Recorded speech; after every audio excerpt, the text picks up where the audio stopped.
नवरात्रे चल रहे हैं। मैं प्रदेशवासियों को रामनवमी की बहुत बहुत बधाई और शुभकामनाएं देता हूं। ये हमारे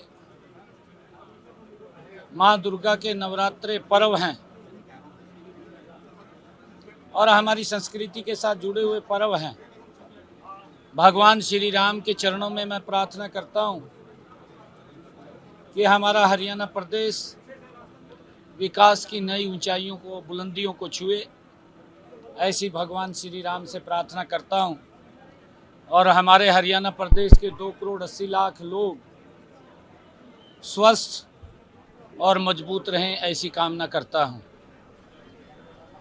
आज पार्टी का 46वां स्थापना दिवस। मैं पार्टी के स्थापना दिवस पर हरियाणा प्रदेश के कोटि कोटि कार्यकर्ता को बहुत बहुत बधाई और शुभकामनाएं देता हूं। आज इस अवसर के ऊपर हरियाणा प्रदेश के 2 करोड़ 80 लाख लोगों को भी मैं भारतीय जनता पार्टी के स्थापना दिवस पर बहुत बहुत बधाई देता हूं।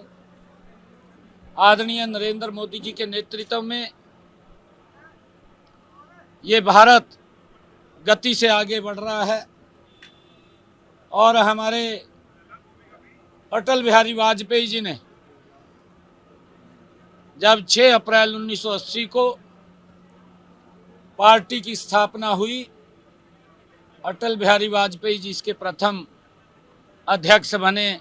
जनसंघ के बाद जब भारतीय जनता पार्टी के रूप में पार्टी का गठन हुआ, अटल बिहारी वाजपेयी जी प्रथम अध्यक्ष बने और उन्होंने जो संघर्ष किया, कोटि कोटि कार्यकर्ताओं की जो तपस्या थी, आज उसका परिणाम है कि भारतीय जनता पार्टी एक वट के वृक्ष के रूप में देश के लोगों को छांव देने का काम कर रही है। ये अटल बिहारी वाजपेयी जी ने जब एनडीए का भी गठन किया, अपने सभी एनडीए के सहयोगियों को साथ लेकर के भारतीय जनता पार्टी देश को नई बुलंदियों के ऊपर ले जाने का काम कर रही है, आदरणीय नरेंद्र मोदी जी के नेतृत्व में।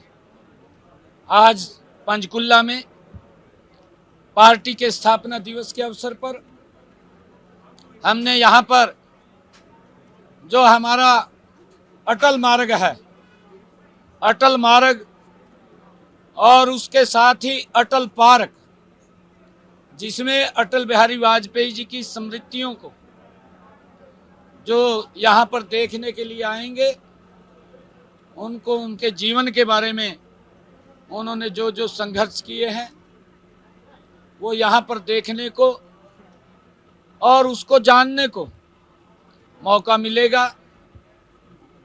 अटल जी की बड़ी प्रतिमा यहाँ पर लगेगी, उसका शिलान्यास हुआ है। अटल पार्क और प्रतिमा और भारतीय जनता पार्टी कार्यालय पंचकमल के बीच में अटल चौक, उसका भी शिलान्यास हुआ है। आज मुझे गर्व है कि आज अटल सभागार का भी उद्घाटन हुआ है। मैं इन सब की पार्टी के तमाम कार्यकर्ताओं को बहुत बहुत बधाई देता हूं, शुभकामनाएं देता हूं। पार्टी के स्थापना दिवस के अगले सप्ताह में ही जो वो देश के प्रधानमंत्री आ रहे हैं सर, हरियाणा में 2 बड़ी सौगात देने के लिए यमुनानगर और हिसार एयरपोर्ट पर पहुंच रहे हैं सर।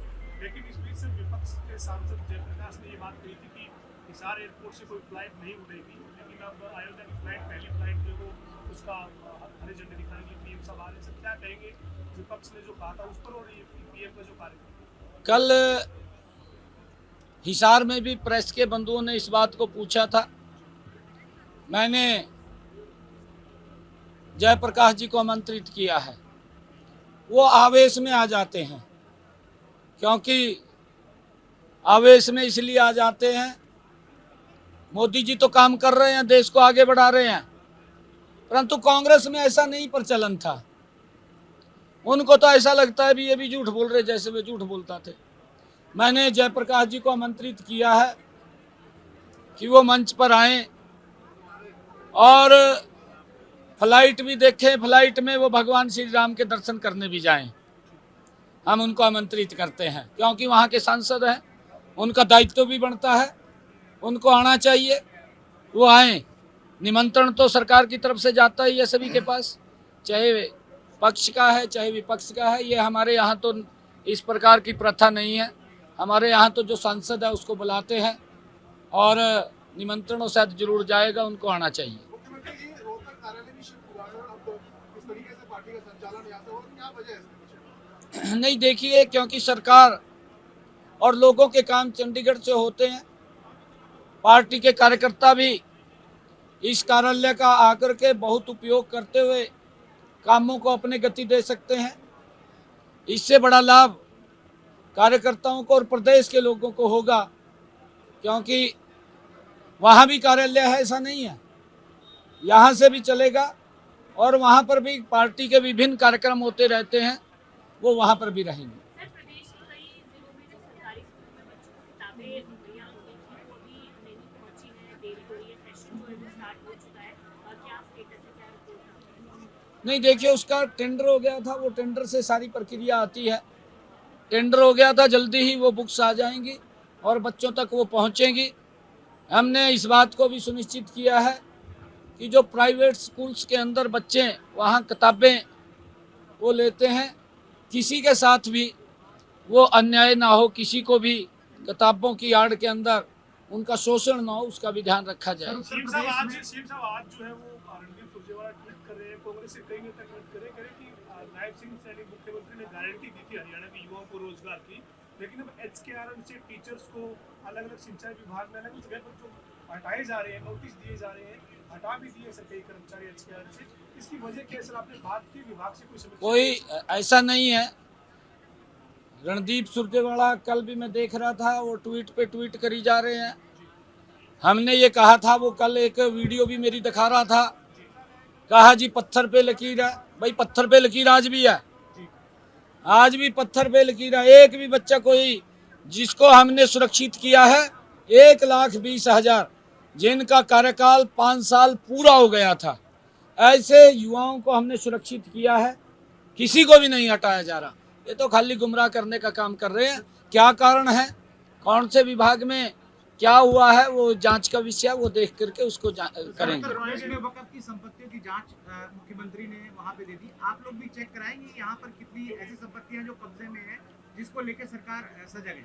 नहीं, मैंने तो विधानसभा के अंदर घोषणा की थी, आप लोगों ने सुना होगा, और कमेटी भी बन गई। मैंने उस कमेटी का भी जिक्र किया था कि हमारे कमिश्नर रोहतक के नेतृत्व के अंदर कमिश्नर करनाल एक कमेटी हमने बनाई है और उस कमेटी वो जांच करेगी, क्योंकि जो वक्फ बिल आया है वो मुस्लिम समाज के हित में है, वक्फ के हित के अंदर है, परंतु कांग्रेस को पीड़ा हो रही है, कांग्रेस की दाल रोटी बंद हो गई है। अब उनको तो लगने लगा भी भाई ये सारे काम मोदी जी ठीक कर रहे हैं। जो गलतियाँ कांग्रेस सरकार अपने वोट बैंक को सुरक्षित करने के लिए करती थी, मोदी जी उन सब गलतियों को कांग्रेस की सुधार रहे हैं। ठीक है सर, धन्यवाद सर।